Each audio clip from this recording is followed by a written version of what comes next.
happen. Chicago with the lead. Mike's got a piece of it. It comes off. The Chicago Bulls have won their 6th NBA championship. Tying run at second, 2 out. Palmero over the head of Jenks. Uribe charges, throws, out! And the White Sox have won the World Series. To the far side around the 8-yard line to Hester. Under it and to the middle at the 15, to the 20, breaks free of the 25 to the 30, to the outside, 40, midfield, 40, 30 in the coast, 20, 15, Hester 5. Oh! Touchdown!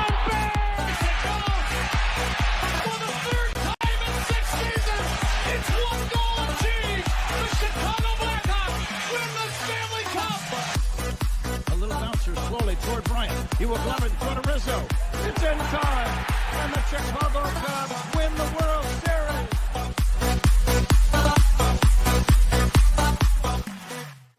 What up, what up, what up? Welcome, Shawn and Maya in the morning on this House Music Monday edition.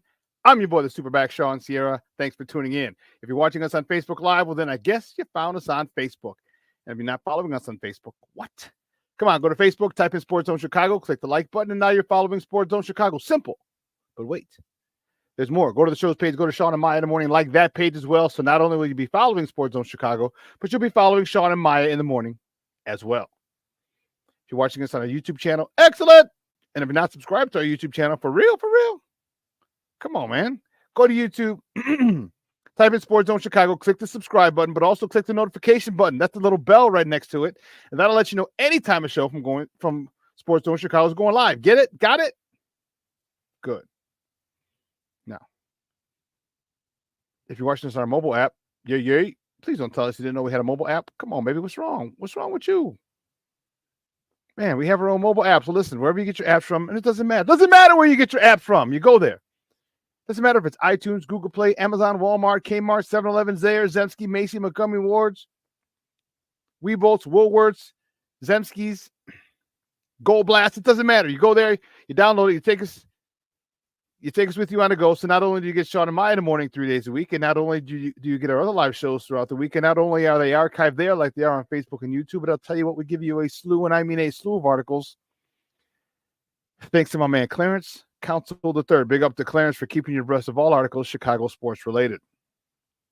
Now, if you're watching this on Roku channel, I like that kind of party, baby. If you don't know, you better ask somebody, because Sports Zone Chicago, we have our own Roku channel. So if you have a Roku television in the house, do us a favor. Do us a solid. Yeah? Download Sports Zone Chicago's channel right to your television, to your smart TV. All right? Put it right there next to the big boys. Netflix, Hulu, Prime, HBO Max, Disney Plus, Paramount Plus with isn't that where Tulsa King is? Paramount Plus. My guy Gardner Dooley is he's on there every week, according to my guy Junior, which is awesome. Glad to see it. But I digress. Put us next to the big boys, and you can watch it on the big screen. Hell, we're on the big screen, right? Mickey now. You can also tweet the show. Tweet us at Sports Zone Shy. That's CHI at Sports Zone Shy. Now, if you want to follow me, just me personally online. You want to know what I did? Let me tell you what I did. I made it nice and easy for you, folks. Nice and easy. One handle for Facebook, Twitter, Instagram, Snapchat, and TikTok. All one handle at the Shawn Sierra. All right. Listen, we got a great show, but I need you to get interactive. So if you're whatever platform you're watching us on, leave a question or comment on that platform, and it'll come up here in the thread. We'll put it up on the screen. We'll incorporate it into the show, and that, my peoples, is what makes this the best morning Chicago sports talk show around. And that's you. So bring them all, baby. Questions, comments, smart ass remarks, because ain't nobody scared over here. Like The Rock said, baby, don't sing it. Just bring it. Let's check out the chat already. Man, we got a late start, but man, oh man, this chat is jumping. Sean Walls and the Mickey Vicky House. Good morning on House Music Monday, and Bears have no identity in its coaching staff.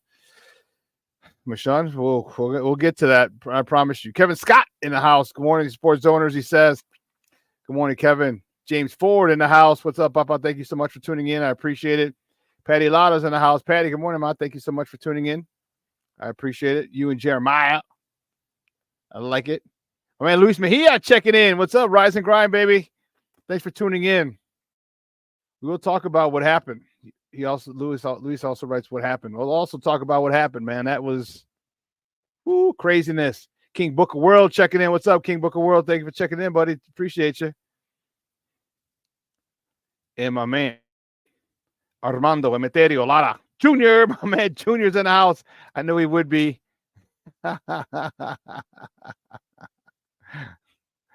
Cornelius Squall in the house. What up, what up, what up, sports owners? Today's not a good day. Definitely don't need Ice Cube for this one. That's for sure.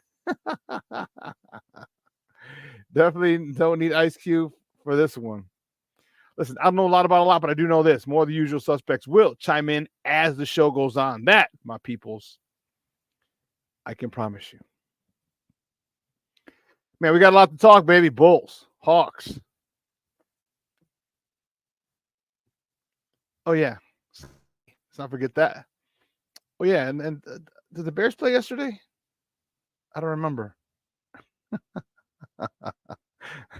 We're definitely going to get into that. Definitely going to get into that. So, hope you guys had a good weekend. You know what? It was dreary. It was one of those, we looking for something to do this weekend. Just nothing crazy, but just, go have a drink or two. And so I ended up Saturday night, it was like 11:30, 12 o'clock. Ended up going across the street to the bar. There's a bar literally right across 159th Street.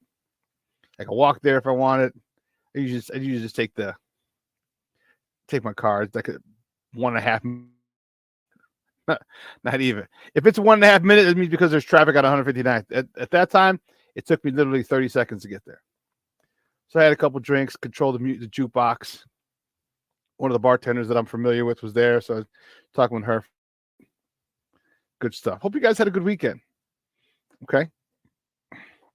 My man, Mr. Shorty's in the house. He's checking in. How you doing, Papa? We gotta talk you off the ledge.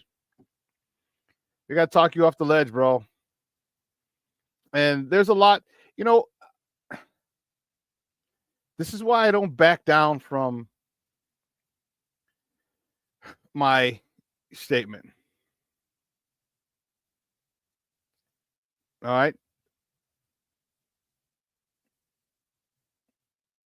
I don't. But Shawn says, when's the get off my lawn rant, Superback? It's coming. It's coming. It's coming. Mr. Shorty says, I am on the edge, on the ledge. Listen,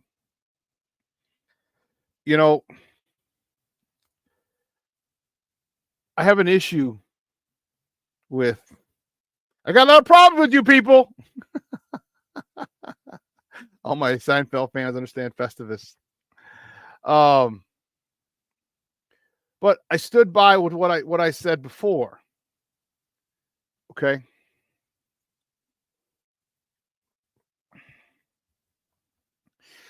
This is frustrating for many a reason. Here's why.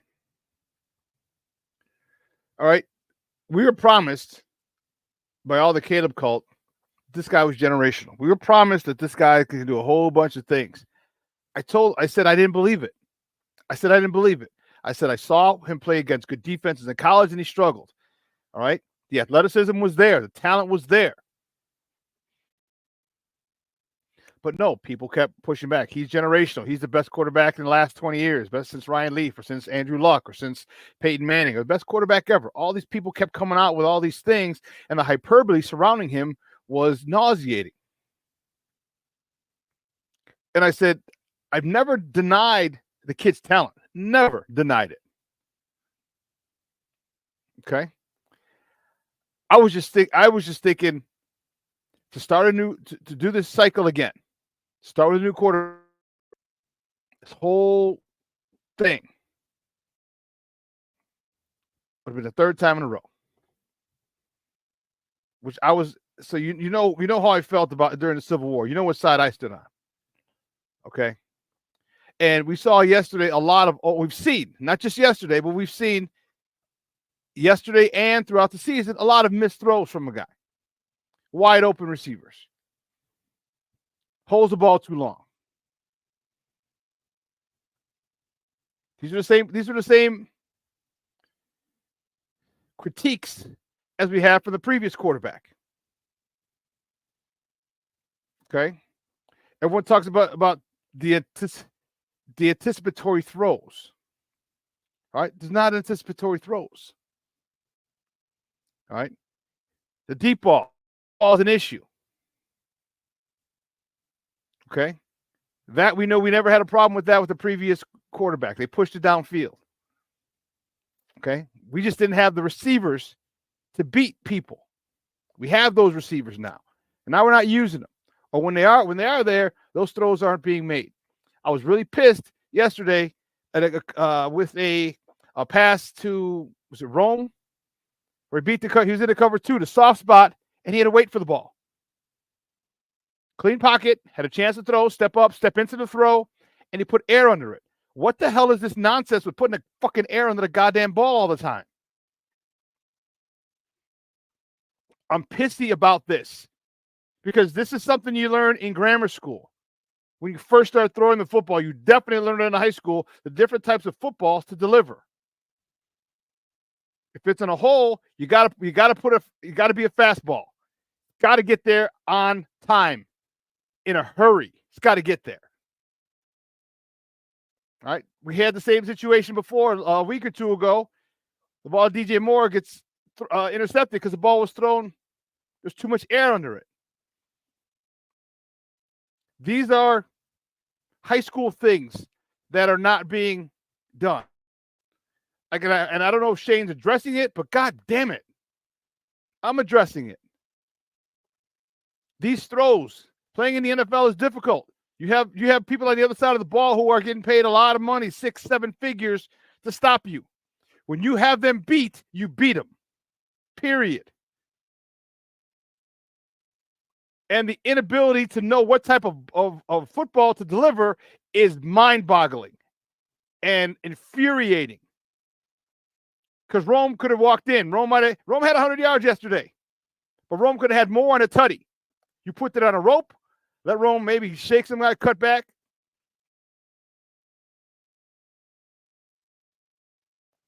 Don't get me wrong, the play calling wasn't great, but I'll tell you what, the play calling was there a lot.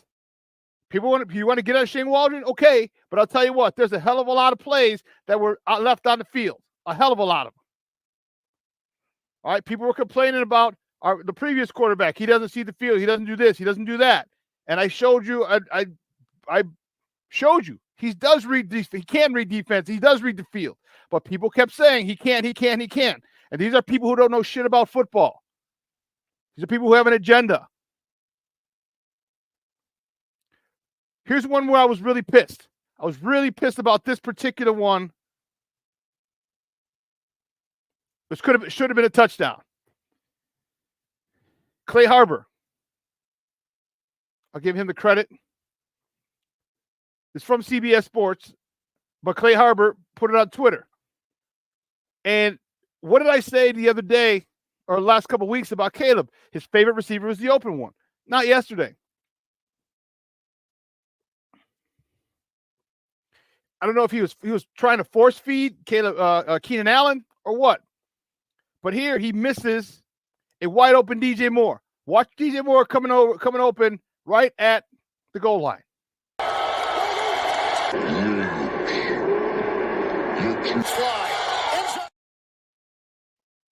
I'm sorry, he's at the 5. But there's nobody behind him. Watch it again. DJ Moore comes across, nobody there.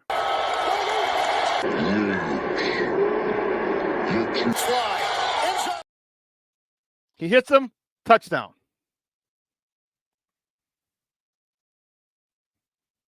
These are the things that everyone told us. No, he's generational. Oh, jeez. He's generational. Oh, he's this. I'm like, guys, I didn't see it. I see talent. Don't get me wrong. I think the kid is immensely talented. Don't get me wrong. I didn't see the generational part.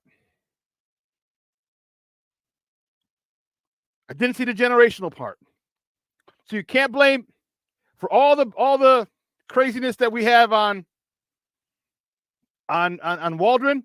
That's not one of them. Like literally nobody by DJ Moore. It's man-to-man down there, DJ. And why wouldn't you throw?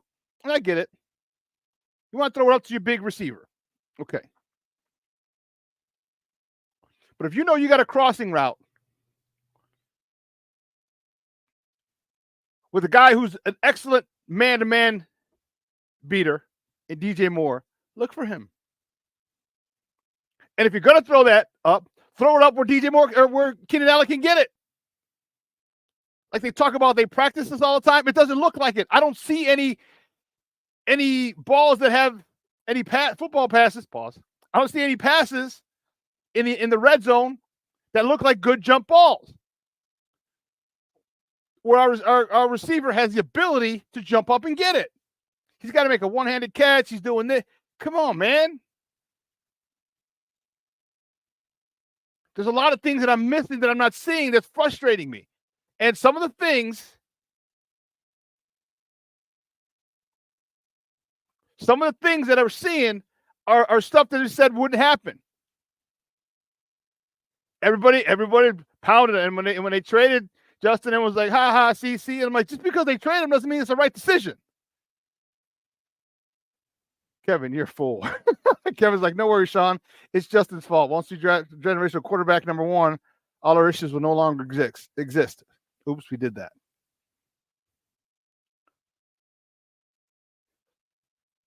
Yeah, the same problems are here, but I'll tell you what, we push the ball downfield. I'll tell you who really misses Justin Fields, DJ Moore. I'll tell you who really misses him is DJ Moore. How many was this? 4 now? 3 or 4 passes that he should have had and probably scored on that Justin would have hit him?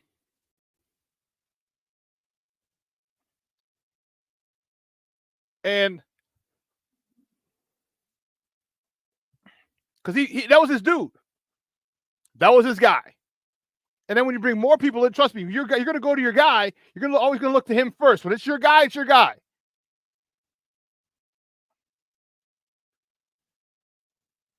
Shawn, I hear you.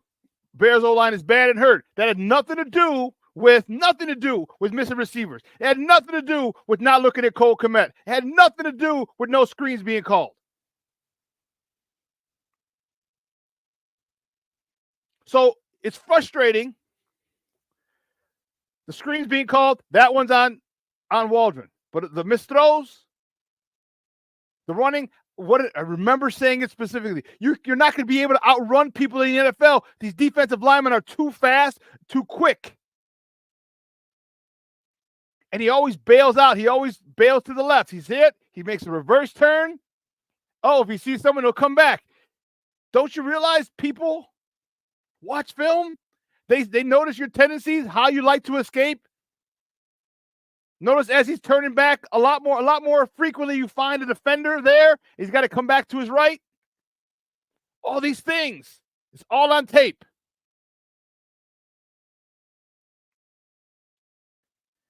I'm tired of these missed throws. I'm tired of all these things that everyone promised me, everybody promised us weren't going to happen. He's generational. He's this. He's that. He's this. No, he's not. He's not. You couldn't beat good defenses in college. That was my platform. He couldn't beat good defenses in college. And people said, well, he didn't have the receivers. Jordan Addison left. He was in Minnesota. I said, but if you remember what I said was this. I said, I've seen college games where one person is able to beat a team that's better. Michael Vick, that's generational. Michael Vick, you remember? Miami. Michael Vick was going crazy against Miami. Freshman, everyone was like, whoa, what's he doing? Barry Sanders. Barry Sanders didn't have a great offensive line. Barry Sanders was just a stud. Those are generational players. And here we're getting shoved down our throat. You don't know football. I have people who probably never even picked up a football telling me I don't know football. I'm like, okay. But I said, look, and trust me, I don't have anything against Caleb. I want him to do well. I want our Bears to do well, but he's got to do better. If you're going to go for a shot with Keenan Allen, give him a ball to catch. How many times, yes, just miss receivers? How many times this season has he just missed receivers? Like, I get it. Understanding coverages, reading coverages, calling plays off those coverages could take time. When you got a receiver wide open, come on, man. When you got receivers wide open, you know he's in a spot, but behind the corner in front of the safety in a cover 2, you got to put a fastball down there. You got to put a fastball down there. I thought Roma Dunze was going to fair catch that ball yesterday. That Caleb threw. Like, what are you doing? You could have. This is your guy that you celebrated with on draft day. You could have got him killed.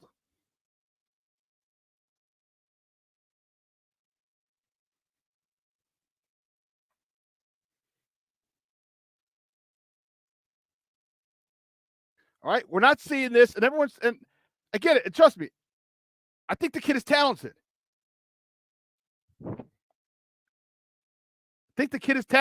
And this is why I was like, man, you stayed with what you had. This guy worked with veterans, with Russell, Gino. Now it was one of his first times working with a rookie. But I'm not going to go back to that anymore. I'll leave it right there. I'm just pissed at the stuff that's going on.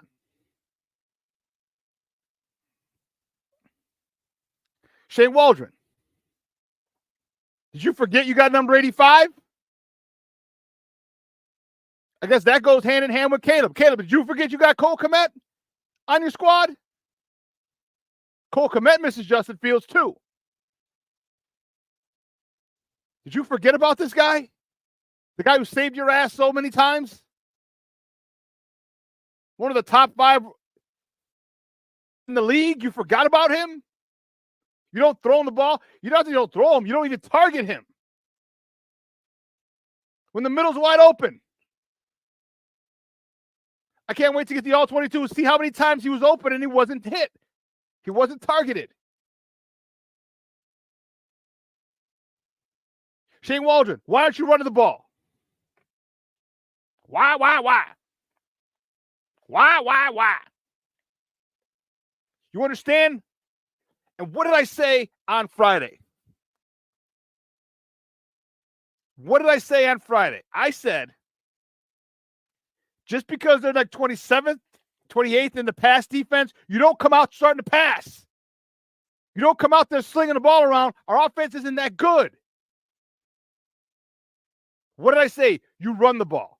What did I say? Make them stop the run. Make them stop the run. So what's going to happen when you do pass? They're even more compromised in the secondary, in the back. Run the ball. Make them stop the run. Because if you don't make them stop the run, you just keep running. Like they did us. Just like they did us. You don't come out throwing the ball 100 times a game. You make them stop the run, make them further weaken their secondary, which was piss poor at best, and then you beat them that way. But no.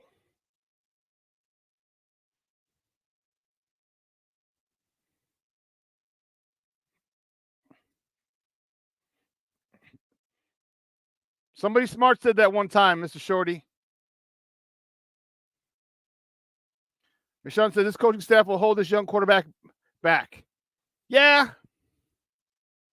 And I don't understand why, because Shane Waldron is making me look like an idiot, because Shane Waldron, and for a few games, holy cow. A few games, man, he got it right. You ran the ball. You forced them to stop the run. You play action pass. You hit your tight ends. You hit people off play action. Where was that yesterday?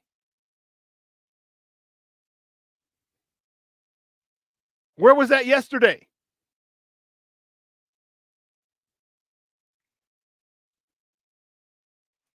Bears were at the 10. My man Junior. The Bears were at the 10. And he threw all 3 times. Yes. Why not run the God-blessed ball?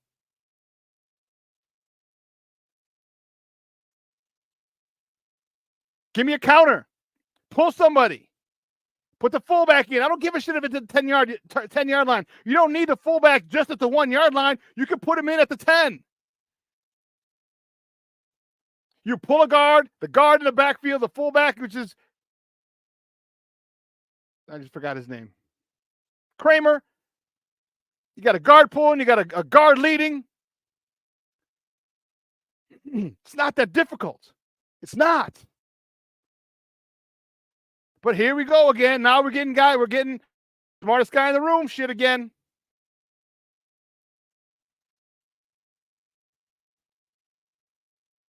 Got to be the smartest guy in the room. If you're going to be the smartest guy in the room, do something that works. Show people you're smart. Where is the jump ball to Romadunze?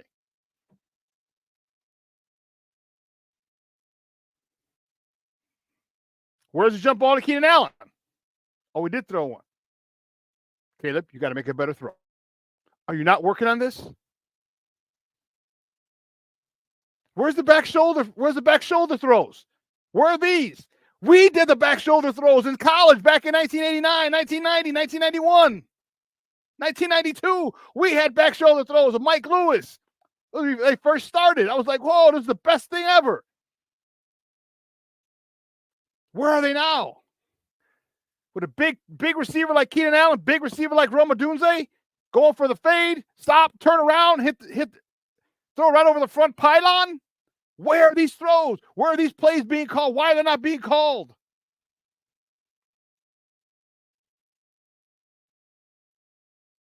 Or where across the back of the end zone, throw it up so they have a running start, can run, jump as high as they can, and get it. All these things are not being called. Shane Waldron, who's made me look like a complete idiot. 3 good games, 2 crap games.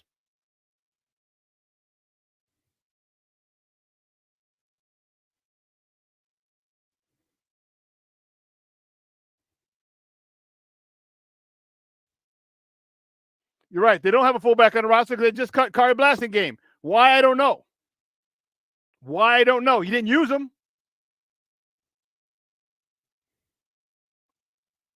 But listen. Steve-O, thank you for all those clips. I appreciate it. Thank you. We got to take a quick break because I gotta calm down. I got to drink a little water because I'm fired up, if you can't tell. We are going to hit top of the morning topics when we come back, so don't go anywhere, folks. Keep it locked right here. Shawn and Maya in the morning on Sports Zone Chicago.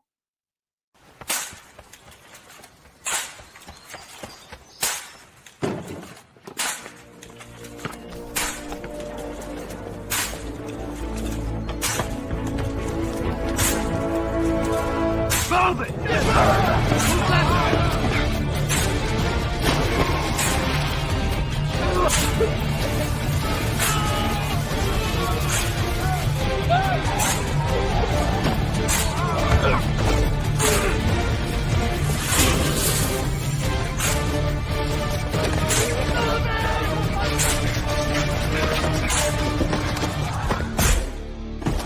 Many will hear the calling. Few will earn the title. United States Marine. The few, the proud, the Marines. Hey, it's your boy, the SuperBack, Shawn Sierra, and be sure to follow Sports Zone Chicago on all social media platforms. On Facebook, Instagram, and our Roku channel, you can find us at Sports Zone Chicago. And on Twitter, we are at Sports Zone Shy. Also, be sure to download our mobile app so you can take Sports Zone Chicago with you on the go.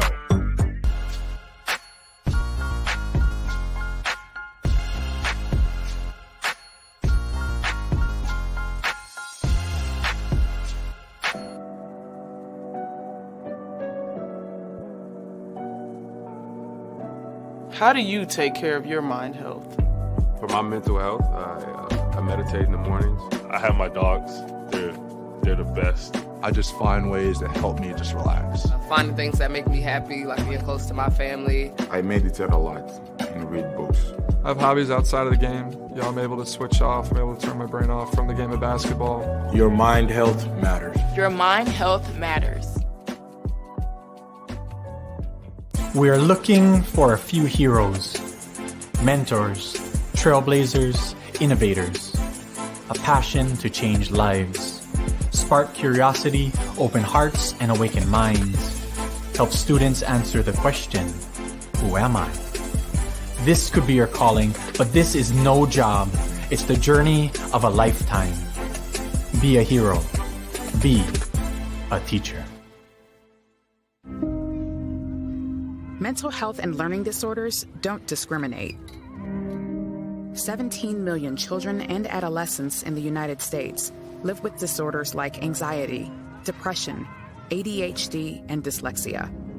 Less than half get the help they need to thrive. Help the Child Mind Institute change these children's lives. Visit childmind.org.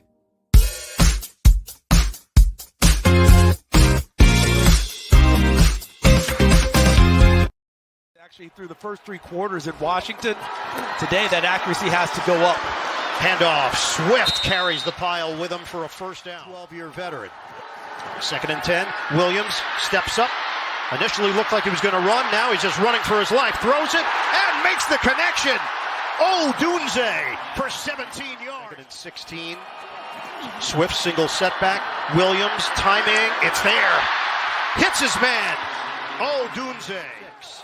DeMercado is in. Stepping up.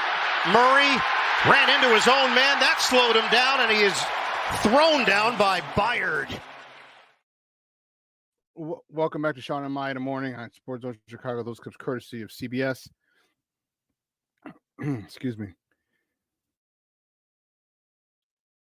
Those are the boys yesterday.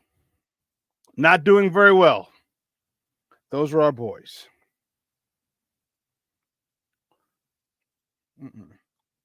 Listen, we got to get into it. We have other sports to talk about as well. So you know how we do. And don't worry, Bears. We'll get back to Bears in a little bit. And I'm going to continue to talk my talk. But guys, you know how we do the first segment of every show. It's called Top of the Morning. It won't come just when you want it.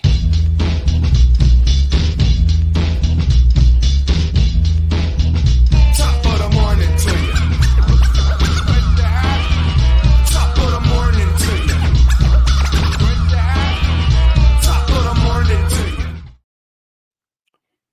The first top of the morning topic that we're going to go, you know what, we got to start with our boys, the Bears.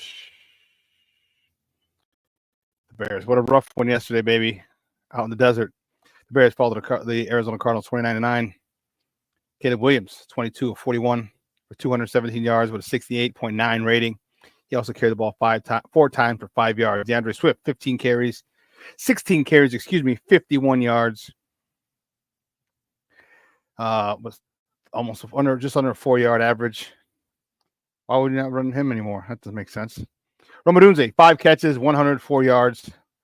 All of our points were earned off of field goals.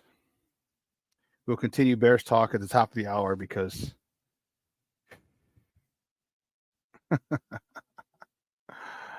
goodness gracious, great balls of fire. Next top of the morning topic. Yes, we got a team that won, baby. The Blackhawks. They go 3-5 on their road trip, and I like it. Yesterday, they beat the Mighty Ducks and Emilio Estevez 4-2. Soderblom, he stopped 37 of 39 shots. Phillips and Teuvo Teravainen had the goals. Seth Jones, Donato. Bedard had 3. Phillips, Teravainen, Jones, and Donato with the lamp lighters. Connor Bedard had 3 assists yesterday, bringing his total to 9. Tyler Hall with 2. Vlasic, Reichel, Kurashev each had 1 helper. Blackhawks 3 of 5 on the road. You can't ask for more than that. That's good stuff. That's good stuff. And again, I'm not putting them in the Stanley Cup Finals, but damn, this team's exciting. It's good that one of our teams is exciting. It's good that one of our teams is being developed properly. It's good. Development's a son of a gun. Development is a son of a gun. Well, the next top of the morning topic, the Bulls, baby. Only the Bulls. Only the Bulls. Dude, the United Center is being used, man. Marco Antonio Solis was there last night, but the Bulls host the Utah Jazz at the United Center tonight. Tip-off is at 7:30 p.m. Central local time. You can catch that game on Chicago Sports Network if you don't have Comcast. Or you can listen to it on their flagship station, 670 AM. They're still arguing about this damn deal.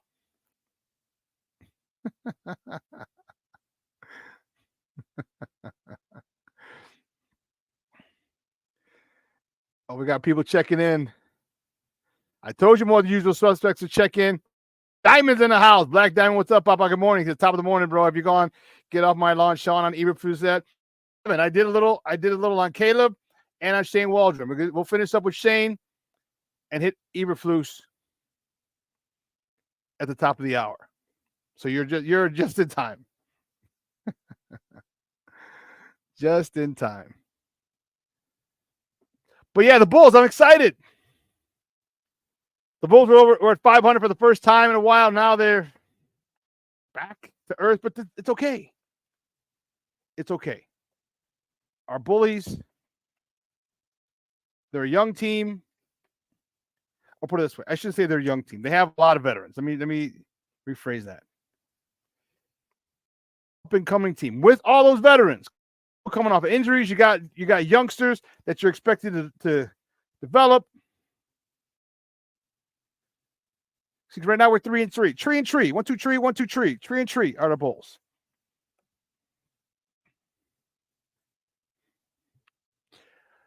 Mr. Shorty, I got a boogie too, Shawn. Have a great day, ladies and gentlemen. Thank you, Mr. Shorty. I appreciate you for tuning in for the time being. Thank you, Papa. Have a great rest of the day. But the Bulls are exciting. I can't wait to watch them. Actually, I'm gonna go see them next week. Next Monday, I'll be at the Bulls game. So I'm excited about that. That's gonna be fun. That's gonna be fun. I love the Bulls. All right. Chicago's a basketball town.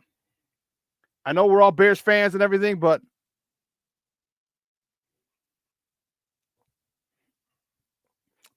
we just love our basketball. Love it. Love it, love it, love it. Let's see. Next top of the morning topic. I'm happy with this.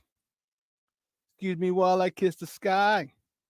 The Chicago Sky have a new leader. Tyler Marsh. Chicago Sky signed Tyler Marsh, the former Las Vegas Aces assistant coach, to a multi-year deal to be their new head coach. Let me tell you something. This guy, look at this guy over here. This guy has gotten rave reviews. As soon as this news hit the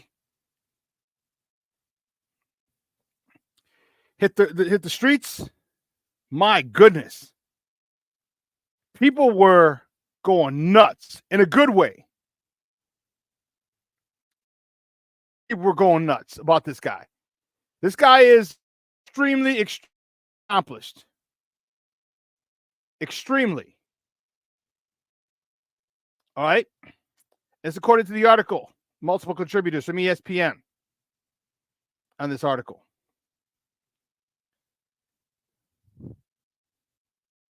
You know, he's known as a person who can develop. Angel Reese, when the news was made, she tweeted out W. The win. And in this article, it says, what was Marsh's primary role in Vegas and what is he best known for?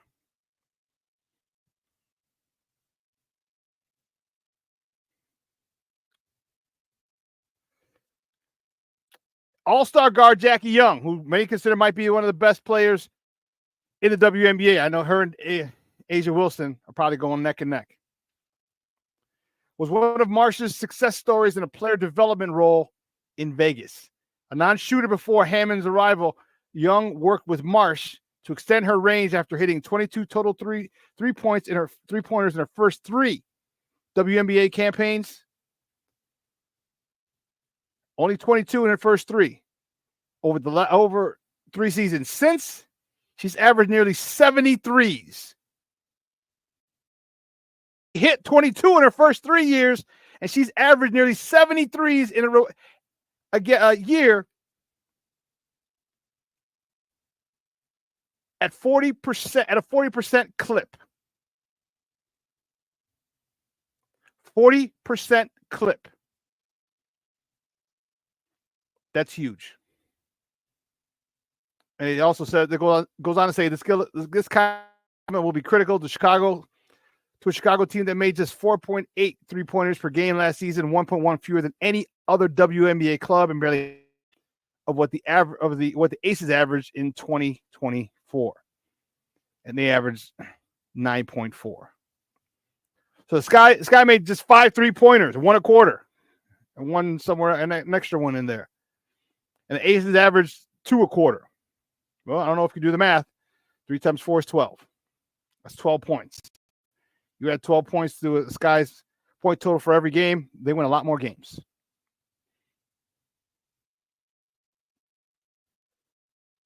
So this guy is, and here's another thing. He was also he was also on the coaching staff when the Toronto Raptors won their NBA title.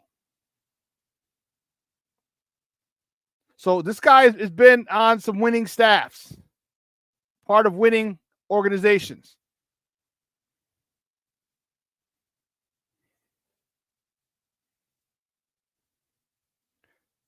Looks like a really good hire.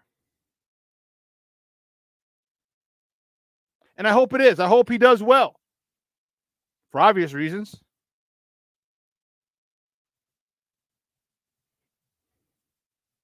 Kevin Scott, I hope this guy can have Brenda Maxwell. Hope so too. She was a 3-point gunner. She just got hurt. That's why she got cut. And they were in roster spots. And here's the thing. Here's the thing that I wonder in construction of a team. You drafted her. This is the thing that frustrates me. You drafted her. She's a 3-point specialist. You know it. And then you cut her. I know she was hurt. But, man, you better get her ass back on this squad.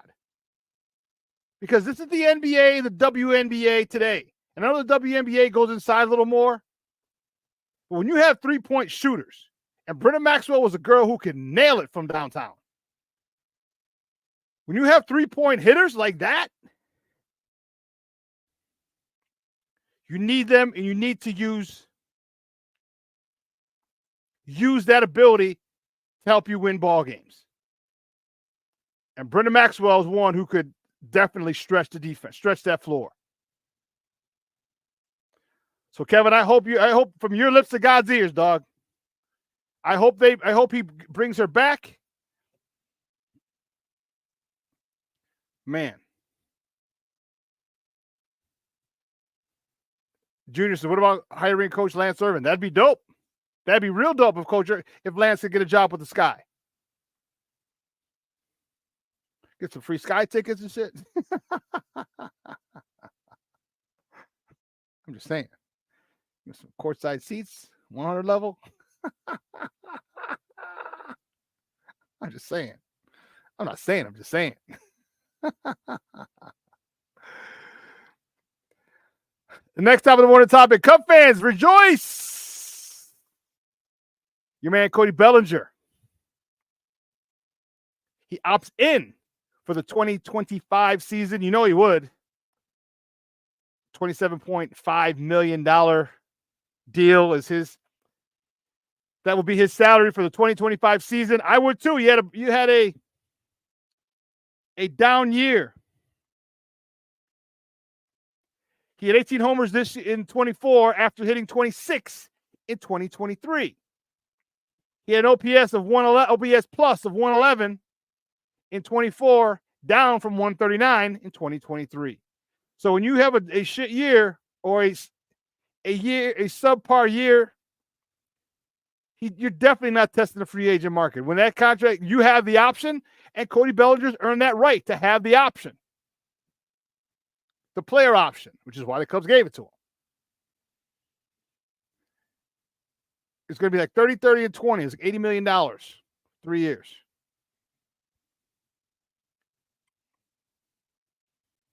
He's opting in. I ain't mad at you, Papa. I ain't mad at you at all. Not at all.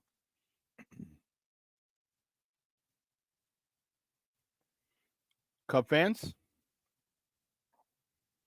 the next top of the morning topic. Ian Happ.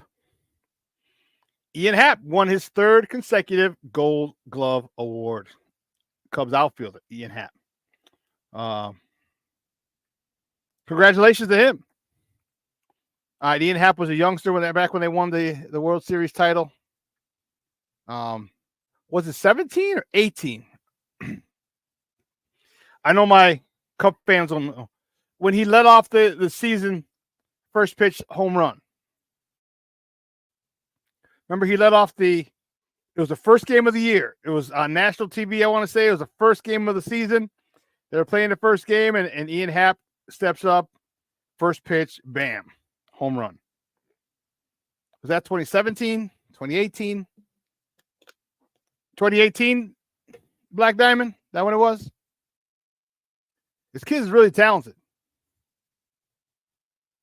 And I'm happy for him. That's awesome. Both, switch hitter. Okay.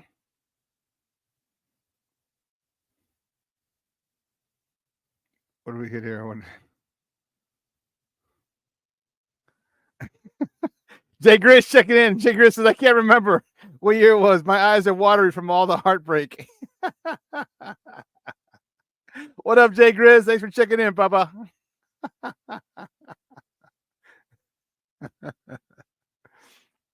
Black Diamond said, that's the year we had Yu Darvish. Okay. Well, man, I'll tell you what, his talent is never in question, ever. I've always liked Ian Happ. Truth be told, I liked a lot of players on the Cubs. Even on that 2016 World Title team, I liked a lot of players. I just didn't like the fans. Your fan base is a bunch of puds. I'm just saying. It's not even the team that I don't dislike, that I don't hate. Oh, it's not even a team that I hate. It's the fans. Oh, my goodness. That's funny. But congratulations to him. Black Diamond says we can be insufferable. Yes. Let me tell you, Black Diamond, the worst day of my life was when the Cubs won the World Series. All right. And can I tell you, I was at my buddy's house. Champ, big shout out to Champ. Tony Rodriguez. I was at his place watching Game 7. And he's been a Cub fan his whole life. He's a few years younger than me, but he remembers 03, obviously. He remembers 84. He was a lot younger. When Rajai Davis hit that homer, it looked like someone had just shot his puppy in the head with a shotgun. I was talking so much shit to my guys at his place. I said, I was mad that they got to a Game 7. I was pissed. And then one of my buddies says, you know what? He goes, this would be so perfect for the Cubs to get to Game 7 and lose it on a walk-off in the bottom of the ninth. He said, that would be a way to destroy Cub fans. I said, yes. And I told him that early in the game. Like, dude, they're going to lose on a walk-off in the ninth. And when Rajai Davis hit that homer to tie it off of your closer, who's the guy you got from the Yankees, Aroldis Chapman, I said, man, you're lucky there was not one more guy on.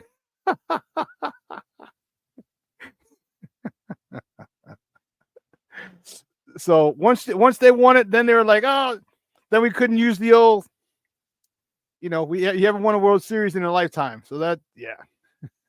So that was a rough day for your boy. That was a rough day. But I digress. Hey, listen, we're gonna take another break. On the other side of the break, we're gonna talk about our Bears. We're gonna talk about our Bears. And I'm not true with you yet. Well, I'm not true with this guy. I'm not true with this guy yet.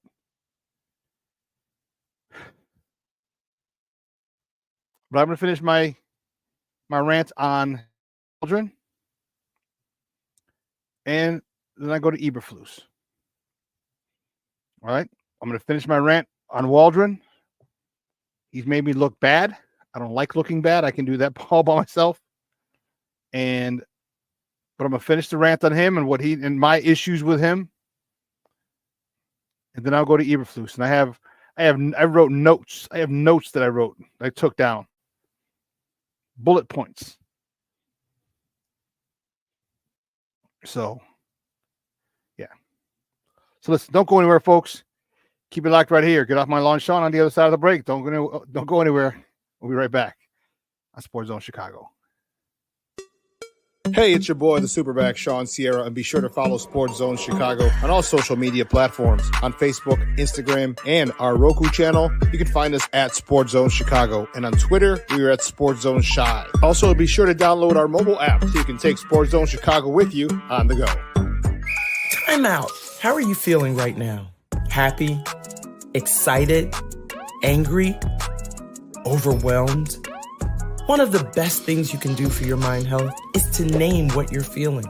It can sharpen your awareness and help you talk about your feelings with someone you trust. Here are 3 questions to ask yourself. Where are your thoughts right now? In the past, the present, the future? Do you notice any sensations in your body? Is your heart beating fast? Is there a flutter in your stomach? Or are you fully relaxed? What do you need right now? Time with others? Time to yourself? Remember, there's power in this awareness. So find ways to identify what you're feeling today.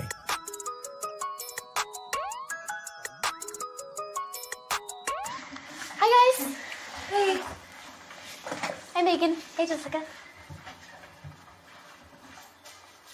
Megan, you're a tramp. Brian Fitch told me you guys made out. Everybody knows. He said your breath smells like garbage. And he almost puked. He says you're the most desperate girl he knows, besides your mom. How many boyfriends does she have anyway? Lots? Your makeup makes you look like a clown. That zit is huge, zit face.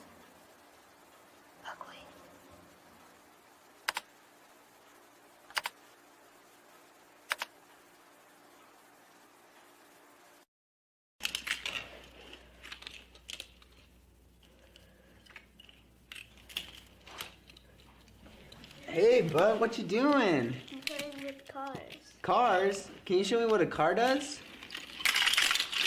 Whoa. Hold on a second. First of all, this is a school zone. So you need to put down your cell phone, stop texting, and let's get to driving. Now you're coming up to a stop sign, right? You need to slow down and stop before you hit that Y line. I want you to look left, right, left. You don't want to get hit by a car going on your left and to your right to make sure you don't get sideswiped by a guy coming from your right. You're coming, and you see a crosswalk. You better slow your horses down because the #1 rule of driving is always yield to pedestrians. Now stop, pull over, and you are done driving.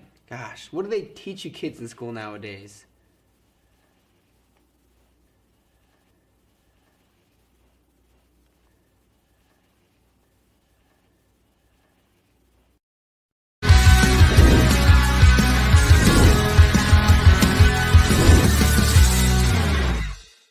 And I know questions will be about Caleb. I did see him. He limped off of there a little bit.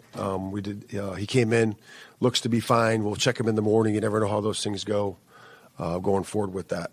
Why was he still in the game at the end?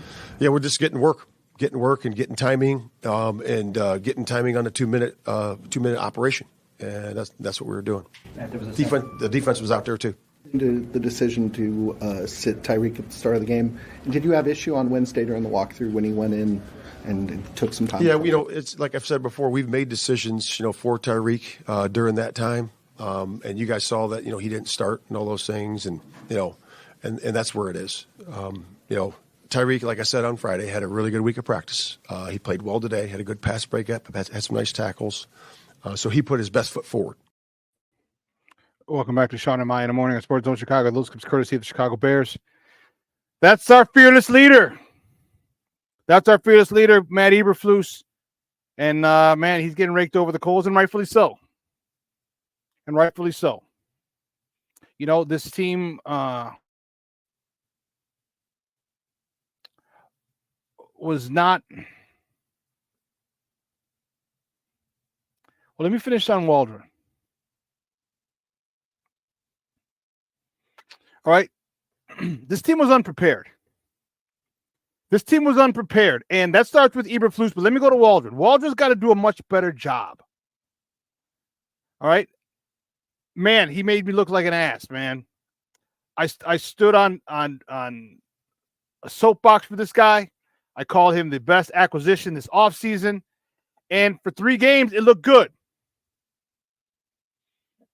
For 3 games, it looked good. Now, my question is, why did it look so different against a team that was 27th in pass defense, 27th in rush? Like, they were just at the bottom of the pass defense through all metrics. And remember me saying on Friday, this is how you attack it. You don't get off the bus throwing the ball. You don't. Don't get off the bus throwing the ball. You must run the ball. Run the ball. We'd had some success the last few weeks. Run the ball. Force them to stop the run.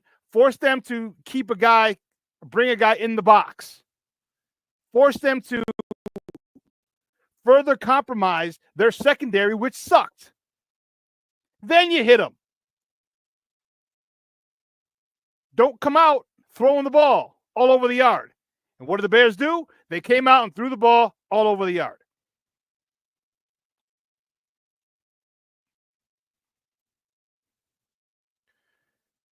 I don't understand it. We're 4-4. I remember at the beginning of the season, I said I had a difficult time finding 3 losses in this first 9 games. And now we're at 4. I had a difficult time finding 3 losses. The 3 teams that I knew we should have beat: the Cardinals, the Commanders, and the Colts. All beat us.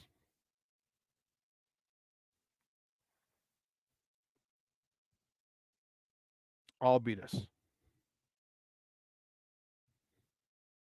Those were gimmies. I'm like, yeah, I even said, I know the Colt game is kind of like, I don't know, because we don't know what Richards is going to do. Is he going to come out and have a good year? Is he still learning? What we didn't know. But I still said they should have won that game. I said 7-2 should be perfect. 7-2 is what I thought.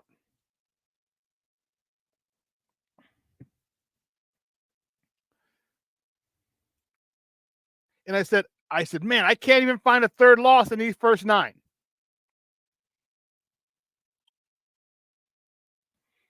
And I gave Shane Waldron time. I'm like, okay, I understand you're with these guys, but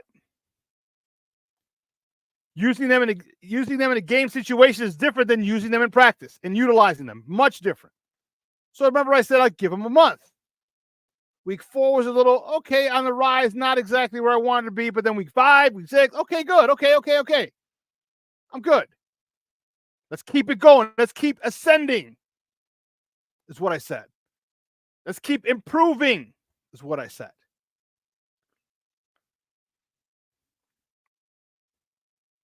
Then you do the dumb shit last week where you hand the ball off to the guard in the backfield, and then you double down on it. On Thursday, you double down on it.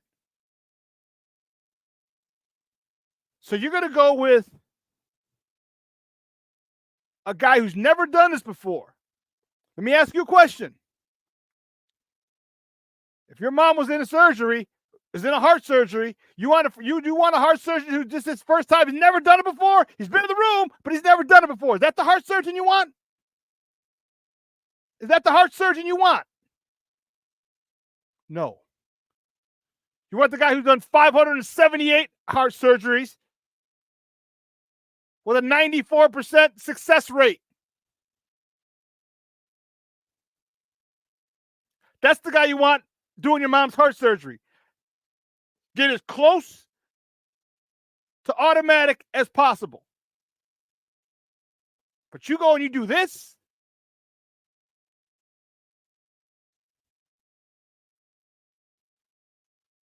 I don't know what's wrong with people. The arrogance. And we know offensive coordinators are really arrogant. The good ones. And Shane Waldron's a good one. Why he's having an issue here, I don't know. I don't know. Maybe it's the quarterback. I don't know. But it's not the quarterback's fault when you call a run. Or when you call a pass, there should have been a run. It's not a quarterback's fault when you don't maintain or you don't stick with the run. Commit to the run. It's not the quarterback's fault.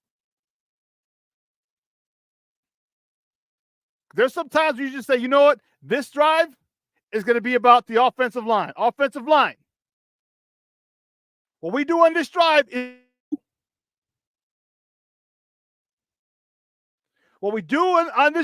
up to you. And I know backups are backups for a reason, but damn it, you ask any offensive lineman what they'd rather do. Would they rather pass set or would they rather run block? And I guarantee you 100 out of 100 times, they'd rather run block.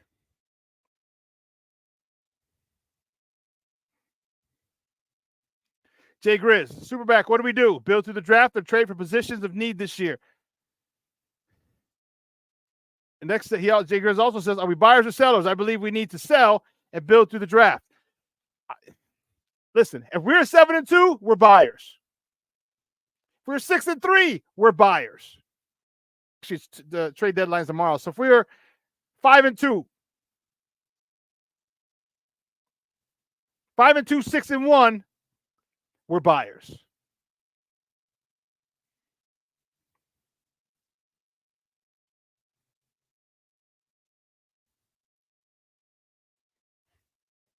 And this, but here's here's my point though. And you ask, Jay Grizz, you said, I believe we need to sell and build to the draft. Well, guess what? We had a plan, or we didn't say anything. There was an option where we would have had a shitload of picks, first and second round picks.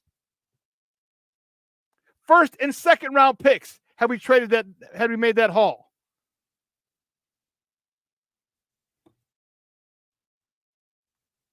First and second, we'd have a first round this year, first round next year, probably a second round this year. So we'd have 2 firsts this year, probably 2 seconds, or maybe 3 seconds. Next year, another 2 firsts, 2 seconds. That's how you build. Because remember, we were promised this by all the Caleb call. We were promised this. They stood on business about this. They stood. They called us names. We were the Justin Sexuals, remember? All the other names. Oh, you're stupid. You don't know anything. You're a clown. You're this. I'm like, no. He's generational. He's this. He's that. He's this. He's that. He's this.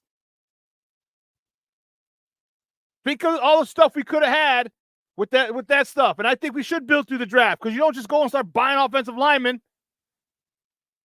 And all those, think, with that haul, all those guys would have been on rookie contracts. With the salary cap going up. And if you still wanted to get, depending on who you traded that number one pick to, if you still wanted to get, and you felt that Rome Odunze was better than Marvin Harrison Jr., you still could have got Rome Odunze.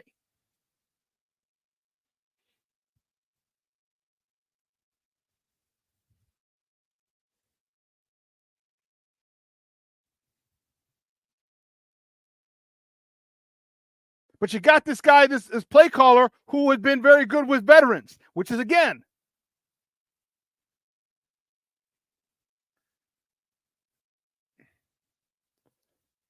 Let me ask you a question, Kevin.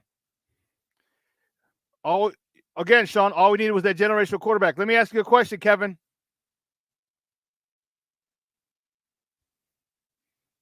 Is Russell Wilson a generational quarterback?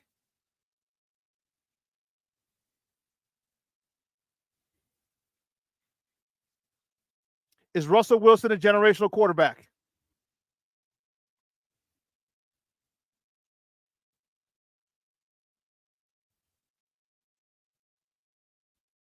I think we can all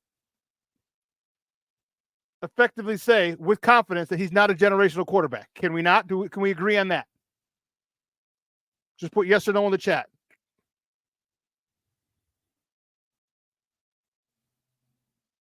Is Russell Wilson a generational quarterback? I say no. Oh, you're being funny. But yeah, Russell Wilson won a Super Bowl and should have won 2. If it wasn't for the stupid play call to throw the ball on the goal line. Just give it the beast mode.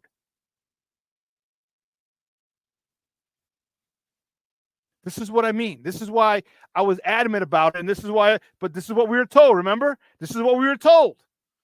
This is what we were told from everybody. Oh, look at this, look at this, look at that, look at this. A lot of podcasters. I lost friendships over from people because of this.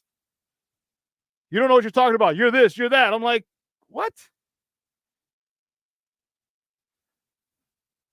You don't need a generational quarterback. You don't. It helps. But let's be honest. If Patrick Mahomes came here, he wouldn't be a generational quarterback. You put him through the same shit you put Trubisky through? There's no way. On God's green earth, Patrick Mahomes would be a $500 million man with 3 Super Bowls and 2 MVPs. None.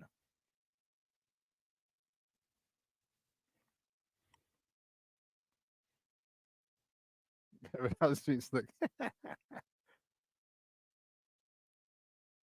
I agree with you 1,000%. Kevin, thank you. Drew Brees was generational with a great head coach. He found a guy who knew how to use him. I don't think Drew Brees was generational. I just think he found a perfect guy who knew how to use him. Perfect guy. Sean Payton knew exactly how to use Drew Brees. Exactly.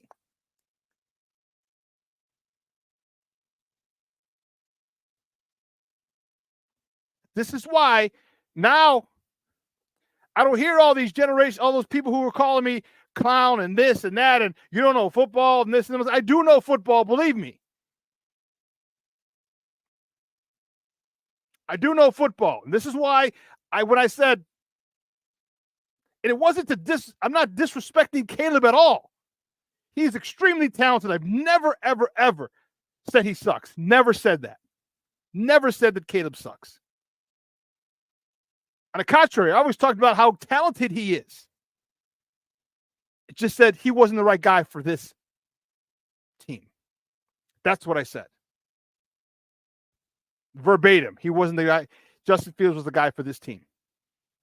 And if you would have brought in, and think about it, if you go off of history,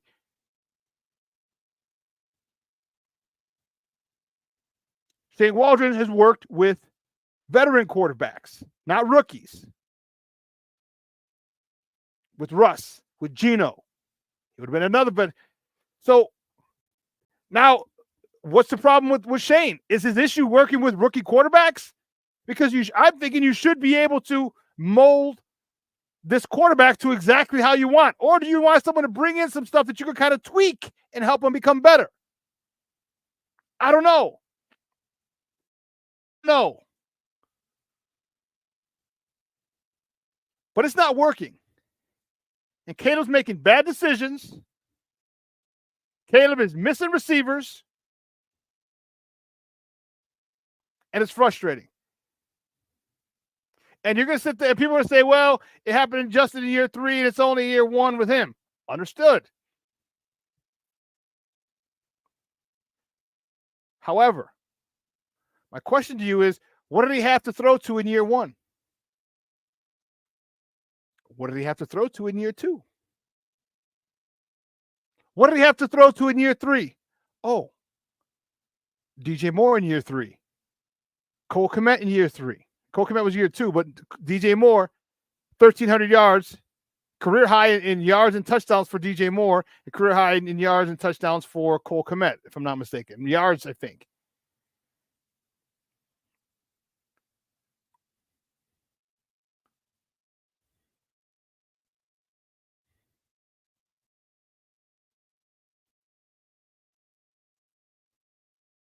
Jerome, thanks for tuning in, Bubba. I appreciate him low in the house. He said, I'm so tired of all the excuses other Bears podcasts have for Caleb Williams. He's so much better than Justin Fields. He misses all those wide open throws, make it make sense. I don't see it.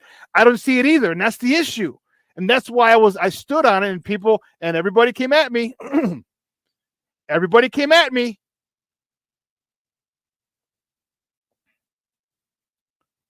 Told you, I lost friendships over this shit.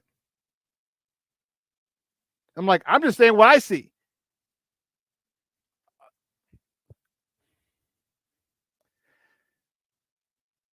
And agree. Black Diamond agree. Again, nobody is saying Caleb sucks. He's not. He does not suck. Caleb does not suck. But like you said, Black Diamond, he just wasn't the right fit. And remember, when they signed Shane Walsh, I'm like, perfect. It shows they're keeping the quarterback because he's worked with veteran quarterbacks. And that's the issue.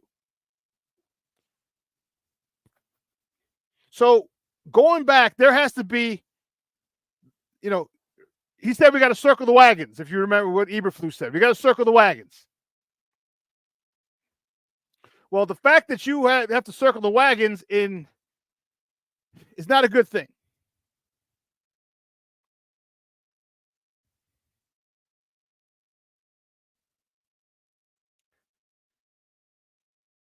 Jay Grizz said, did Washington want Caleb? Would they have traded up to draft Caleb from us and pass on Jaden Daniels if we traded back for the number 1 pick? That's a good question. That's a good question.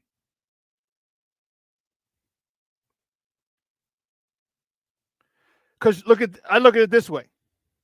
Would they have traded up? Maybe they wanted Jaden Daniels the whole time. Remember, Coach T came on here and he told us that in the whole offseason, Coach T said Jaden Daniels was the most pro-ready quarterback coming out of the draft.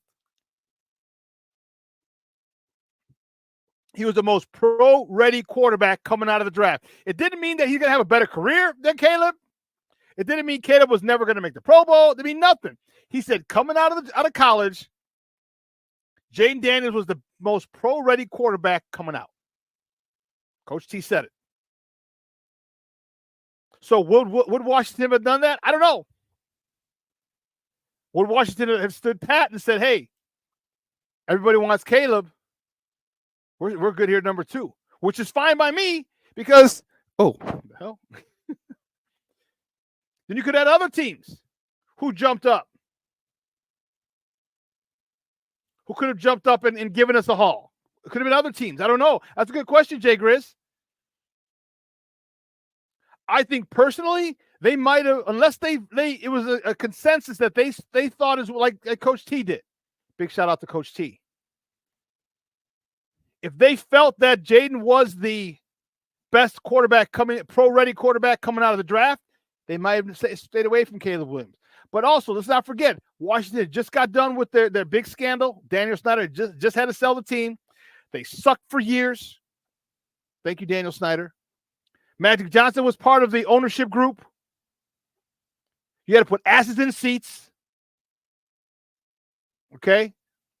What a way to put asses in seats than get the hometown kid to come back, the generational talent to come back and play for your hometown team. Kind of like the Derrick Rose situation.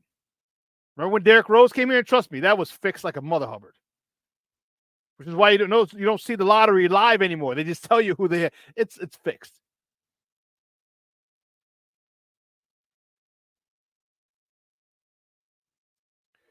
Oh, don't worry, Black Diamond. We're going to the top. We're going to the top with this today. We're going to the top. Polls get some heat too. Yes, Jerry Billings. Everyone said Caleb's more accurate. He can get the ball out quicker, etc. He can't get the ball out quick. Well, what good's getting the ball out quick if you're not accurate? What good is getting the ball out quick if you don't throw the proper ball to the receiver for that particular play? What good is it?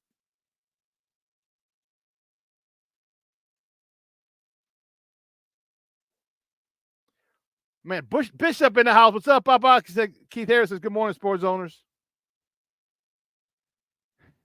Kevin Scott, Mr. Poles, the clock is ticking. The season can still be saved. Yes, it can. Replace your head coach and offensive coaches. Talent is present. Competent leadership isn't. I don't know if you want to. I don't know if you can't change your offensive coordinator. You can't do that right now. Who's going to take? You can't. We saw Shane run the ball. We saw Shane call a couple of good games. We saw that. So he has it in him. Nagy and some of the other guys, we knew we had shit for play callers. Shane Waldron's got to get back on that. That's where Eberflus comes in. I need you to call games just like you did in that 3-game win streak. That's what I need you to call. That's how I need you to call games. Run the ball down their throat. We'll play action. We'll go deep once or twice. I say once a quarter, go deep. Pick your poison. DJ, you're in the second quarter. Rome, you're in the first quarter. Keenan, you're in the third quarter. And whoever you have in the fourth quarter can do it. Whoever we feel comfortable with, if someone's hot, go to him in the fourth quarter. Just one deep ball, a quarter.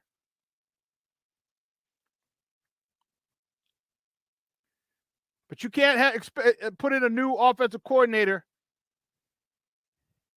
I don't think. I could be wrong, but probably not. But to put in a new offensive coordinator, I think Shane Waldron's got to push the ball a little more. Remember what I said? I said that I like the short game. Now we got to push the ball more. Now we need Caleb to go deep. But when Caleb goes deep, he misses. When we do go deep, he overshoots his receiver. He underthrows his receivers. That's an issue. We never had that problem with the previous quarterback. He had a nice deep ball. Pause.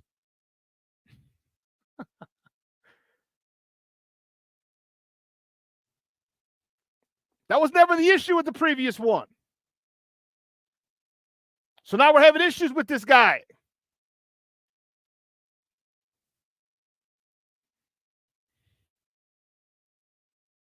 That's an understatement, Derek Carter. He says, Shawn, I think the locker room is shaky. Yeah, and I'll talk about it. It's coming. It's coming, damn it. It's coming.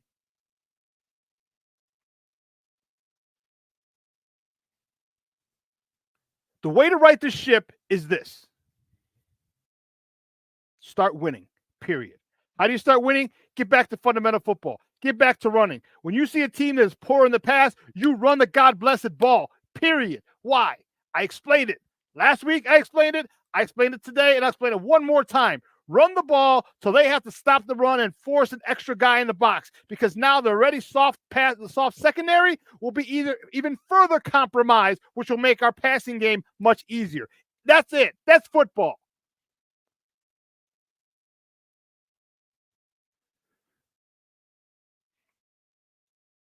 I don't know who misses him. Justin Fields more, Jay Grizz. DJ Moore, Cole Kmet, or me. DJ Moore, Cole Kmet, or me. And it's not that he just hasn't produced. It's not that he hasn't produced. It's that the opportunities are there. He's not getting them the ball. That's the thing. Like, get me the God-blessed ball. Get me the ball. Just give me the ball and I'll produce. You know, putting the ball up and having him contest. Dude, when he's open, hit him.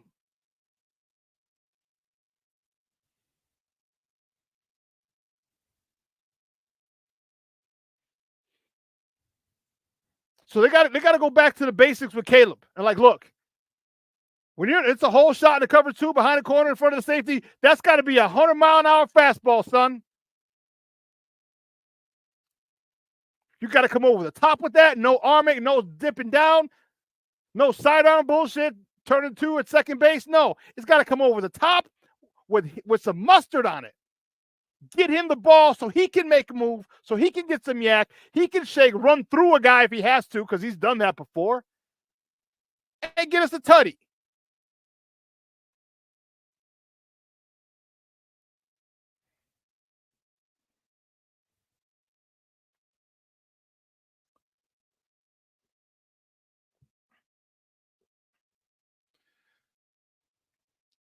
Keith Harris Bishop says, here's my take. First, Poles failed to build an offensive line, yet he was an offensive lineman himself. Second, you can tell there's a void of leadership in the locker room.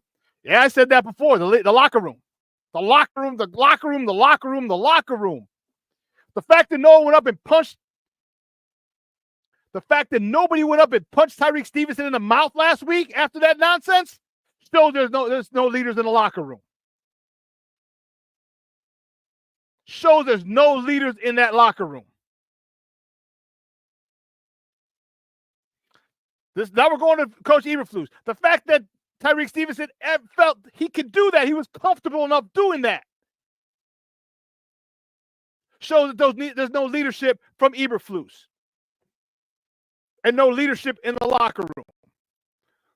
I'll give you my example again. You think anyone on the 85 Bears would have done that? Would have gone and jawed with the crowd? You think anyone on the 86 Giants would have done that? Do you think anyone on the 2000 Ravens would have done that? Do you think anyone on the 06 Bears would have done that? Do you think anyone on a Mike Tomlin coach team would do that? Do you think anyone on a Belichick coach team would do that? No. So what kind of culture are you fostering where people feel comfortable doing that shit? What kind of leaders do you have that aren't going to go up and say, hey, and punch a guy in the face in the locker room?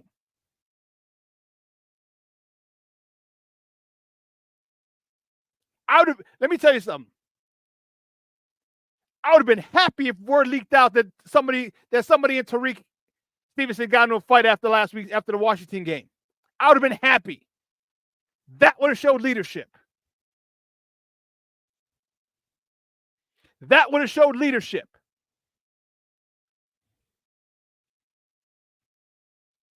Because, man, good defenses, like, you got to have some dogs. And this is why people are talking about Poles. Like, stop getting these nice guys. They're good players, but you need some dogs.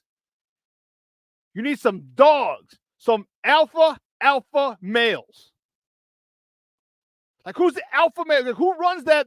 Who's the dog who runs that defense? I don't know. I mean, is it me? Talk to me. Talk to me. Who's that one dog in our defense, in our second on our defense? Who's that dog that, man, you don't want to cross him? You don't want to cross him. You don't want to piss him off. Who's that one guy on our defense? Is there a guy on our defense?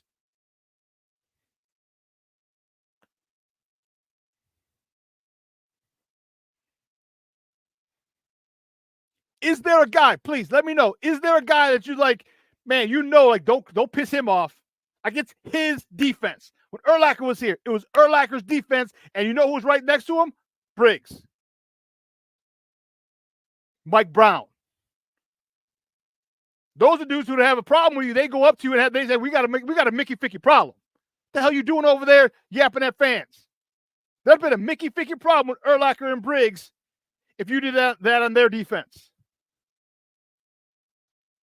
If you go back to the 80s, there ain't no problem. They're just going to punch you in the face. They're just going to walk up to you, not say nothing, on site.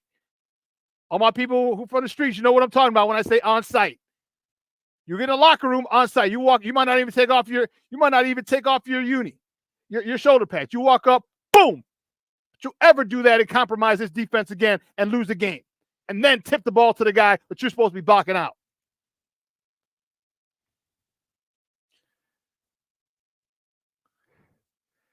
Myles Garrett. Myles Garrett. I hear you, Black Diamond. I don't know if he's that dude to go up and knock a mug out and steal off you, but he's a hell of a dude.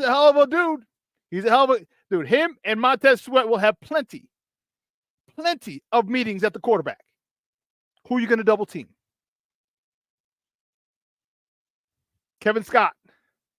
He says, Shawn, last season, the right side of the offensive line was dominant on number 76 and number 58. Why the hell would they weaken in line and split them up? Because they paid Nate Davis a hell of a lot of money, and that was a big mistake. Don't worry, Paul. Just come. I got more for you. But Nate Davis is a right guard. He plays right guard. That's all he plays. Okay, cool. Why would you do that when all you've done is get guys to play multiple positions, but then you go get a guard, and when the most important unit on this team, you got a guy who's not multifaceted, who's not versatile. Because you need to put him at left, and then you need to put Tevin and Darnell Wright on the right side and leave it there.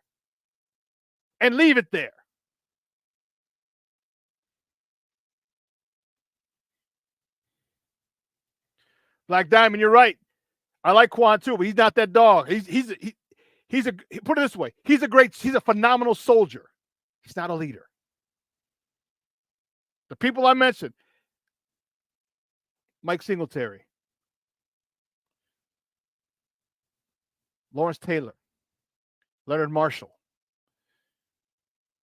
Ray Lewis, Mike Brown, Urlacher. Those are leaders. They're dogs too, but they're leaders.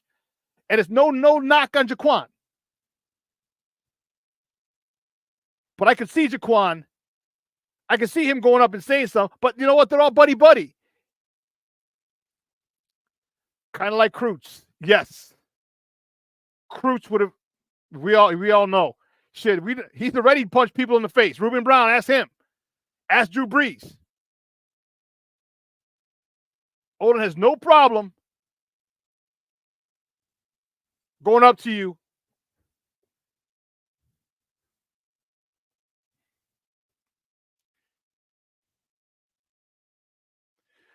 There have been leaks saying that practices aren't taken seriously. Steven should have had caught a fade after taking himself out of practice. Well, Keith, so I don't know if you heard the whole story on that. So this new soft generation. So the way Jay Glazer reported it, this is another thing. Well, I hate a lot of media, and I'm part of it.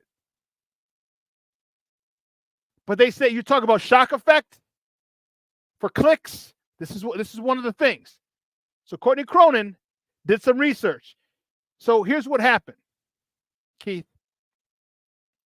They're stretching. This is as they're warming up for practice. All right, they're stretching. Okay, and then coach came over and told Tyreek Stevenson that he wasn't starting. So he went back to the locker room to compose himself and catch, maybe cry a little bit. Okay, compose himself. He came back out. He said he was gone a couple minutes. He came back out and went through practice. So technically, yes, he did walk out of practice because stretching is part of practice. But when you say you walked out of practice, it gives people another thought. Like I was pissed. I tweeted something about it. But then Courtney Cronin said, hey, she goes, I asked the people in the organization, here's what happened. So that's what happened. So he went, composed, cried a little bit, called mom, came back out on the field, went through the entire practice.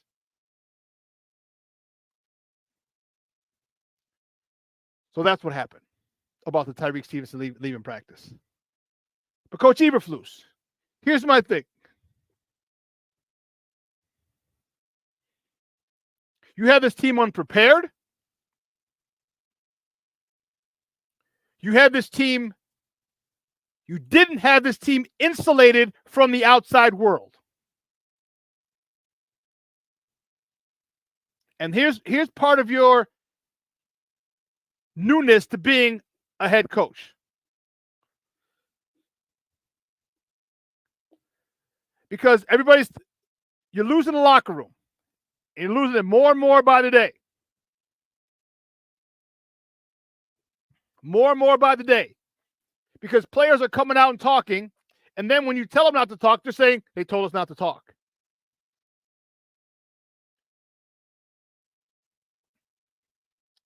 So what they need to do is say, hey, listen, we keep our business in-house, period. If it's a question, and the media is asking horrible questions. I shouldn't say horrible. They're asking probing questions because they want it. You know what they do? It's like a fight. You know when you get that good, we've all watched boxing and UFC. when you get a boxer, when he gets that good shot in your head and the dude's wobbly, man, that boxer goes in and you see a flurry of headshots. Boom, boom, boom, boom, boom, don't we? That's what the media is doing. That's exactly what the media is doing. Listen to this question that they asked Caleb. Do you sense you're okay? Yeah, I'm okay. Yep. You feel like maybe you shouldn't have been in the game at that point? It's not my decision. You fight to the end of the game. If you're in the game, if not, coach makes a decision like that. You have to deal with it and figure out the next steps. But not my decision. Do you think you bounced back from a hectic week last week? Yeah, and play better today, just as a team. I think early on in the week, I think we could have done better overall of bouncing back after that. I know it's a tough loss. It's tough regardless of who you are in the facility. If you're out there making plays or if you're making decisions up top.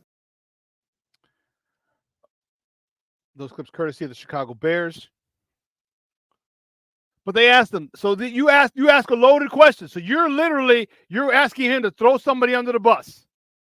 You're telling him to throw, because when you ask this question, do you feel like you should have been out there? What is he supposed to say? No, I don't. So now that blows up. All right, our media can be very piranha-ish. And everybody goes, everyone starts attacking because they want the next story. They want the next story. They want the quote. They want the line, the headline. They want the outtake. So now they're starting to ask those types of questions. Did you think you should have been in there?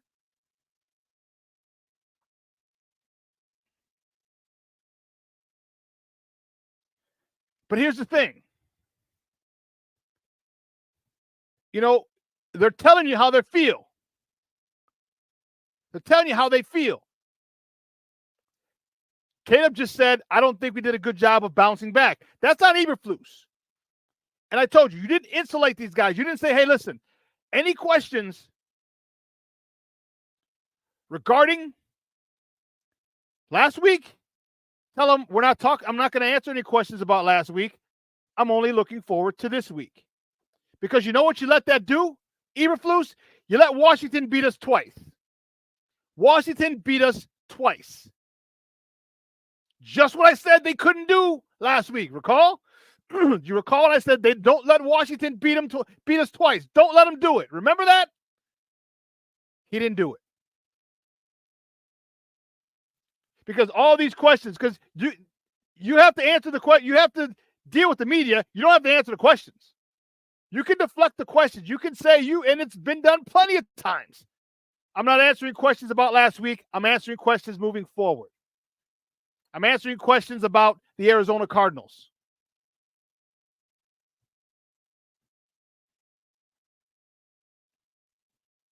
But they allowed it to linger and we talked about it last week. The fact that you don't get access to the coordinators till Thursday keeps that thing going, because then you don't get to ask questions to Shane Waldron. Hey, why was the handoff to Kramer? Why this? Why that? Why?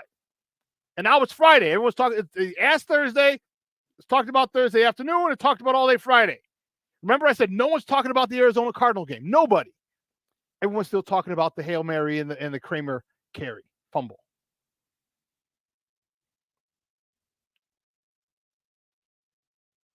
Everybody's talking about that. So if you tell them, hey, listen, we're not answering any questions regarding yesterday. So the only time you want to ask questions, cool. You have a Sunday and Monday. After Monday, we don't answer any questions about the previous game.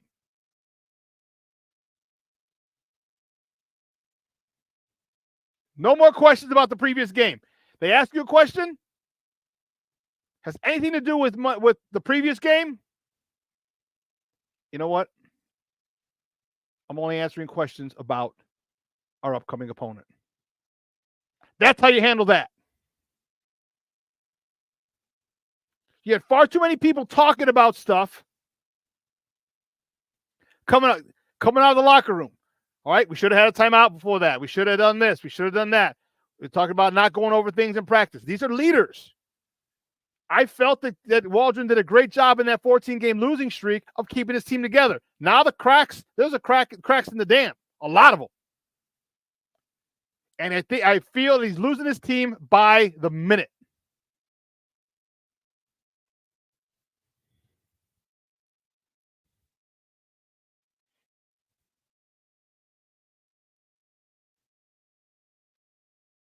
You know, King Booker World, I hear what you're saying, and I agree with it.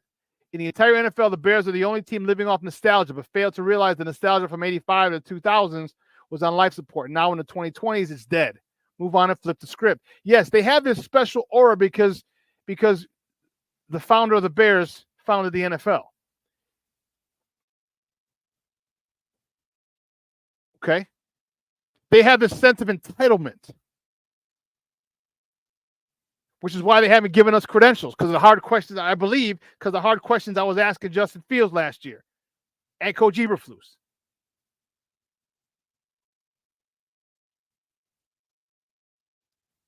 They feel entitled because they are the charter franchise.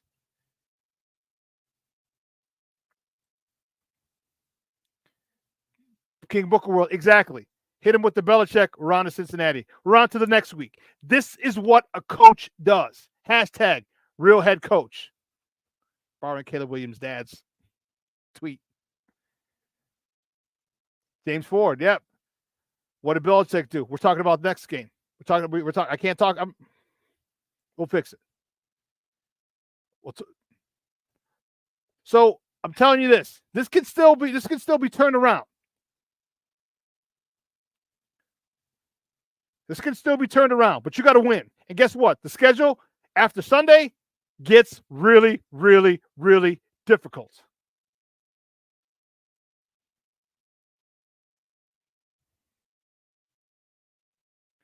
So here's where we're going to see how well Eberflus has this team. Because remember when they were playing the Panthers and the Jacksonville Jaguars, and I said, if they give this team the respect that they deserve, if the Bears respect this team, they give them the proper respect they deserve as an opponent in the NFL, they will blow them out. Remember I said that? And what do? Both games, 5 touchdowns. First time, 5 offensive touchdowns, first time since 1956.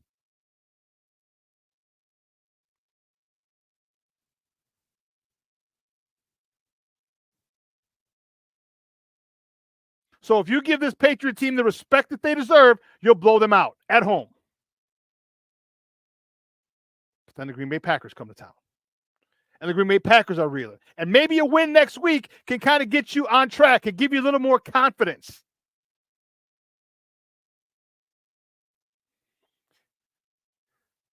Yeah, who wrote it? Yeah, Keith. Yep. I was ready. Trust me, I was ready. He says, guess he got fired. I think Waldron should be fired. I don't know if you feel it's a good idea at some point. Someone has to go now. I was ready. You know how I was ready? Boom. Here you go. Ready to report. I was ready I was ready, baby. I had it ready for the show. Raiders are fired. Offensive coordinator Luke Getsy. And somehow I don't, and here's all to all those jamokes. Like, Getsy got a job right away. Getsy got hired before Fields got, I'm like, listen, I try to explain to people. And here's the frustrating part when you're dealing with meatheads who don't understand things or don't know things. If things go their way, they're so quick to go, oh, see, I told you. But you're going off of feeling. I'm going off of, I'm telling you facts. Getsy got a job because he's in the good old boy network. Once you get a coordinator job, it's easy to go from coordinator to coordinator. Easy. Getting that job is the issue. Getting the first job is the issue. When I was like, whoa, it had to be Fields because Getsy got a job right away. I'm like, yeah, no.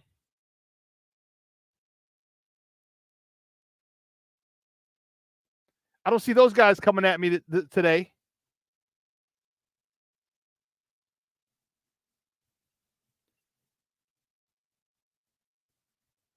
So you have this Eberflus, and he's got to put his foot down. He's got to put his foot down. He's got to say, hey, everything's going to be done my way. Coaches, you too. Shane, you're going to run the goddamn ball. If there's more than 6 passes than runs, you're done. Brown's going to call the offense. So you better count the plays. You better do something. But if I see more than a disparity of more than 6 passes than runs, you're done calling plays. Stick to the goddamn run. Simple. My ass is on the line here. I like my Lake Forest home on the lake. I like it. That overlooks Lake Michigan. That my backyard, I can walk down and get on a boat and hop on the lake. I like my house.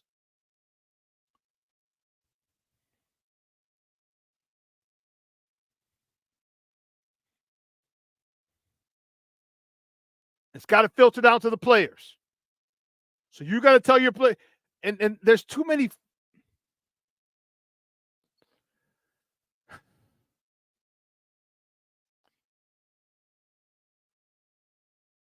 There's too many. I don't know. How can I put this?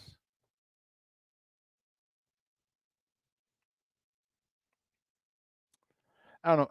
Bellissimo checking in from across the pond. Good afternoon, sir. Top of the afternoon to you. I know it's not the same, but average report coordinators are found out when depth injuries happen and they face a competent coach. Yeah. But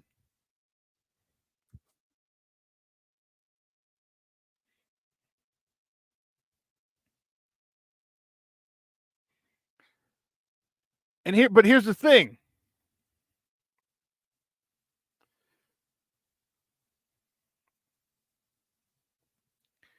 Your backups, and I understand it to a certain degree, but here's the culture where that comes in. Your backups are backups for a reason. They're not as good as starters, right? You can tell 1 by they're not starting, 2 their contracts aren't as big. But 3, that doesn't absolve you from not knowing your assignments. It doesn't absolve you from it. It doesn't absolve you from giving great effort. It doesn't absolve you from that.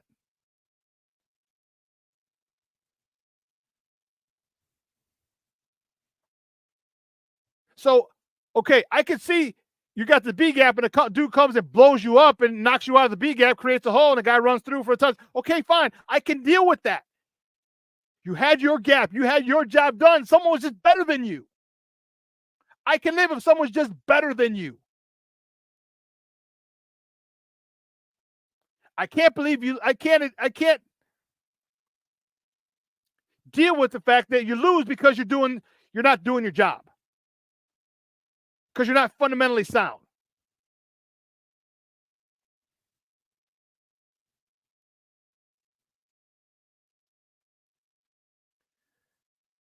Andre Taylor checking in. Good morning, Papa. How are you? Thank you for tuning in. It's the first time I've seen you. Thank you for checking us out over here on Sports Zone Chicago. Appreciate it. Keith said, do you fire Flus and Waldron now? Let Washington be interim and Joseph be interim OC?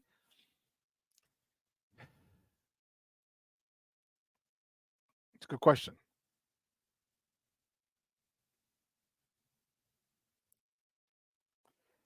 If you do go that route, Bishop, you have, and here's what Poles has done. He's insulated himself where he's got a head coach, a guy to be an interim head coach, and a guy to be an interim offensive coordinator. But then what are you going to do with Washington? Is he going to be the head coach / D coordinator, play caller, like our guy is? That's the question. That's why I don't think, because you're going to fire a guy for being the offensive coordinator and head coach, a guy who's not good at doing it,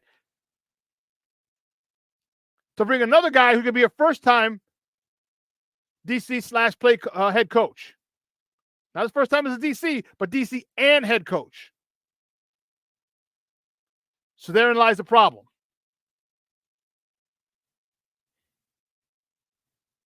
Bellissimo says, I trust John Hoke to run the D. Okay. I can kind of go with that. So Hoke can call defensive plays. I can go with that, but Is that okay with Washington, though? Because Washington loves his defense, just like Eberflus. Is Washington going to be okay being part of it but not making the calls? That's the $1 million question.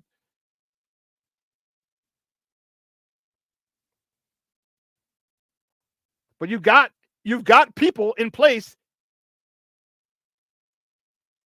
And now my rant goes toward Ryan Poles.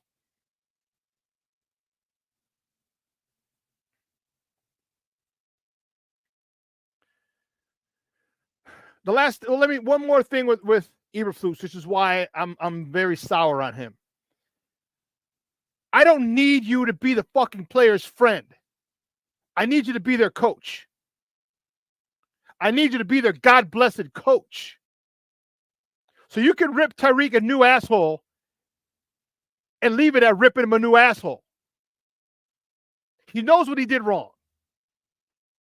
Don't say, yeah, but you know what? Tyreek has made a lot of good plays. We know Tyreek's made good plays. But Tyreek's had a good week of practice. He better have a good-ass practice after fucking up like he did. So don't give me this nonsense. Don't look me in the eye, piss on my shoes, and tell me it's raining. I don't need that. Keep it a buck with us. You keep it a buck with fans, they respect you. New England players, the coaches, the media, I should say, and the fans may not have liked Belichick, but they respected him. People respect Tomlin because you keep it a buck with us. We're not stupid. Okay, many of our fan base is, but the whole fan base isn't stupid. You know what I mean? Come out and say, look, with Tyreek, we talked to Tyreek. He understands it's not acceptable. We're going to handle this inside, in-house. We're going to handle this. And it's not going to happen again. Period. You come out, you address it, hit it head on, and that's it. It's not happening again. And if they ask what you're going to do, hey, listen, we're going to handle it. I said we're going to handle it in-house. It's not going to happen again. You have to get snippy with some people. And especially the media. Because I'm telling you, I've been in that room. You saw. I was in that room. I'm in the press box. And you have a lot of people who are just those people I'm talking about. They'll nag. And you got to nip it in the bud. Like, look, this is what I said. Stop asking this question. I'm giving you the answer I'm giving you. Stop asking the question. Different ways. He's trying to be everybody's friend. He's trying to be friends with the media, trying to be friends with the players. You're not there to be anybody's friend. You're there to lead a team. You're there to lead a team, not be people's friends. And Ryan Poles, go get some goddamn dogs on this team. Go get some Mickey Ficky dogs. Give me leaders. And don't give me this bullshit type of leaders you got. Montez Sweat, great player. He doesn't instill fear in anybody on that team. Am I wrong? Would you be afraid of Montez Sweat? No. Are you afraid of Jalen Johnson? No. You're afraid of Olin Kreutz, weren't you? You knew what was going to happen. You fuck up with Olin Kreutz. You do something. Tyreek Stevenson did something like that. Olin Kreutz is the center. We know what would have happened. We need some leaders. We need guys. We need an alpha male to lead alpha males. Stop getting followers. Stop just getting good players. Get leaders. That's the issue I'm having with you, Poles. You're an offensive lineman. Why don't you have tons of offensive linemen? You and Ian Cunningham, you can't scout offensive linemen because you're both offensive linemen? Is there something wrong there? Am I the only one? Am I crazy for finding that to be an issue?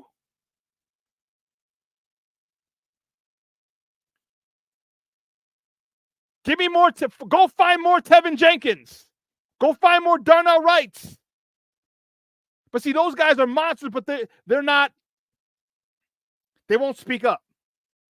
They're good on the field. They're dogs and beasts on the field. They'll put you in the first goddamn or second goddamn row. But I'm not afraid of them on the team. Like I don't see Tevinjenkins going up and punching Tyreek Stevenson. Or having a fit for saying, stop being so fucking selfish.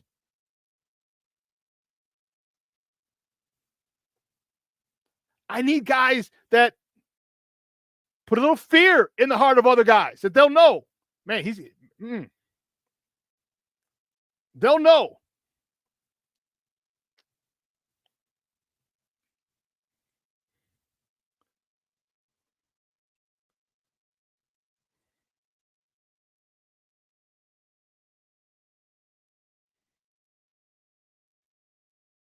Keith Harris says, yes, Shawn, thank you for saying Andy Reid's a player's coach. Yeah, he's a stern. You're damn right he is. The hell with a State Farm commercial?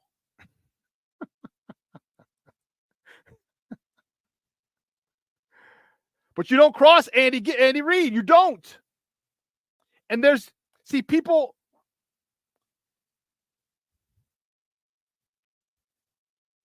My mom told me this.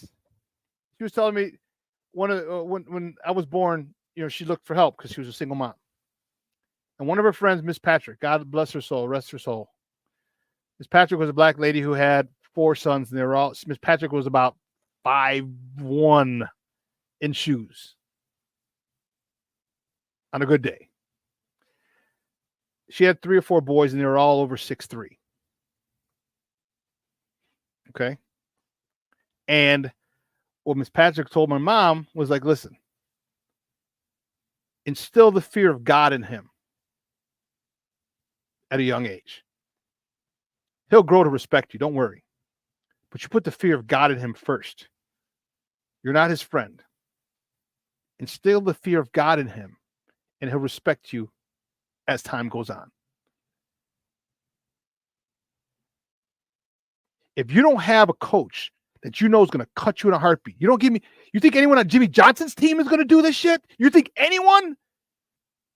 Man, Michael Irvin. Hell with Michael Irvin. I'm talking Eric Williams, Nate Newton. They would have gone up to Tyreek Stevenson and had an issue. They would have had a Mickey-Ficky problem. There's got to be someone on this team that you fear. There's got to be somebody on this team that you're like, man, I don't want to cross him. I don't want him coming at me. But everyone's friends. Everyone wants to be cool. That's not how you win. You got to have somebody in there who, when they walk by, like, damn, you gonna steal off me? Like, what you walking by? What you coming over here for? You know what I mean? That's what I'm saying. Because Eberflus doesn't put the fear of anyone in them. And that's your fault, Poles.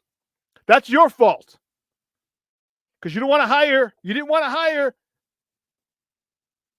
veteran coaches. You know what? It's this new generation. It's the new generation of middle management. All the general managers want to be the pretty boys. They want to be the most important person, the smartest guy in the room. It goes from baseball, basketball, football. They want to be the guys, not the head coach anymore. Remember, the head coaches were the main figures. The Ditkas, the Parcells, the Buddy Ryans, the Bill Walshes. All those guys were the center of attention. Now the general managers have got to be that, and so they can't hire someone who's going to overshadow them, whose star shines brighter than theirs. They can't and they won't. No, they can, they just won't. And that's on Poles. You go get a guy that you know is going to run this team. You know, a guy who know that people are going to be afraid to cross and afraid to do dumb shit like go taunt the fans while the play is going on. Who's going to go push a guy in his finger, get a 15-yard penalty. These are the decisions that are coming from our general manager, and I don't like them. It's evident now that Matt Eberflus is he's one of those guys. He'll come up, he sounds good, but when the rubber hits the road,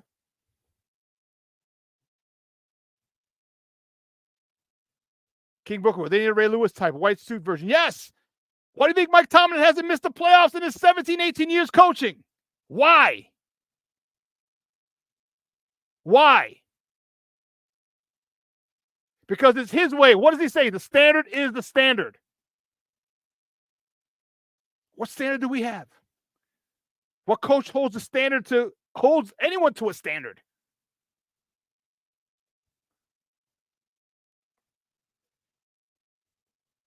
Ryan Poles, the decisions you've made have led us to this point. The head coach you hired, the people you draft. And I'm not saying they're not good players. I'm not saying that at all. I'm saying don't give me Mr. Nice Guy. Roshan Johnson, great guy. You can go get a guy who can run the ball, who's a little on the edge. I'm not saying a murderer. I'm not saying a gangbanger or a thug. I'm just saying someone who plays with an edge.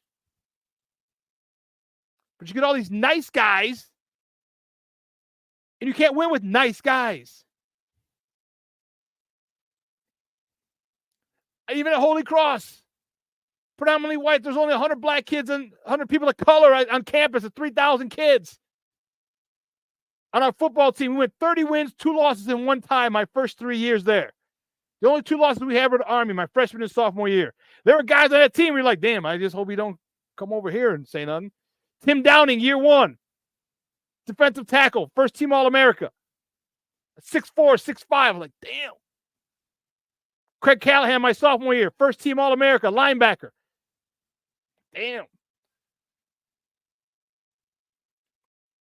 My junior year, my guy, Jerome Fuller, my running back ahead of me, broke the first team All-America, broke the single season rushing record for Holy Cross. We had dogs.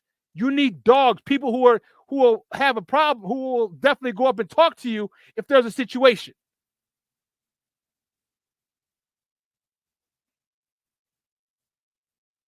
Livette Lee checking the house. Good morning, Mama. How are you? Thank you for tuning in. Appreciate you. So this goes all the way up to polls. And this goes to the Bears too. Their entitlement. Oh, we can do this. We don't want you cursing on Hard Knocks. We don't want this. We don't want that. Stop it. It's not football. It's not football. Well, man, 2 hours has come and gone. I want to thank you guys for tuning in today. Man, it was a good show. I'm really distraught with a lot of these things that are happening. Really distraught. Flus is losing the team. Junior never swore.